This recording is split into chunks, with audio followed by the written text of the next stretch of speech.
Well, the last time the federal government shut down was back in 1995 and 96. The 27 days cost the U.S. government $1.4 billion in back pay and uncollected fines and taxes.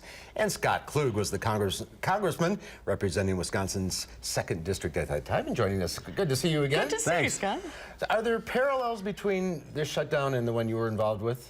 A little bit. You know, I think that the Republicans had just taken control in '96 or in the '94 election, so it was coming up in the election cycle. I think there was a sense that somehow they could box Bill Clinton in the corner. And after 3 weeks, there was a little bit of dancing, but there really wasn't any major breakthrough. So you know, I can't.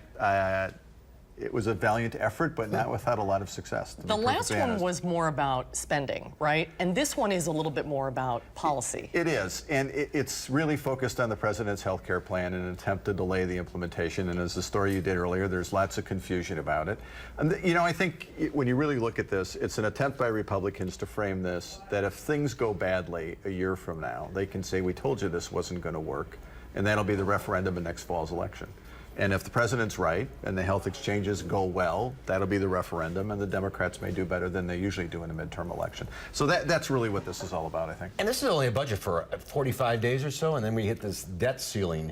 I mean, this is going to continue. Is this going to be every time? It will. It's the story of the fall. You know, and here's my perspective on this, that if you're going to really do a fight over this and do the shutdown, I think it should be over a grand bargain. You know, I'm one of the co-chairs in the state of Fix the Debt. And the fight over health care is just part of a much larger battle. I mean, you know, everybody talks about sequestration. It was going to be the end of the world. Over 10 years, we save about $1.2 trillion. And this year, the annual deficit will be $800 billion. So, and each year the interest on the debt keeps getting bigger and bigger, and entitlement programs get bigger and bigger. And everything you think of, all the stories about the federal government shutdown are going to be the National Park Service and the air traffic controllers and else. That's only about 35% of the federal budget.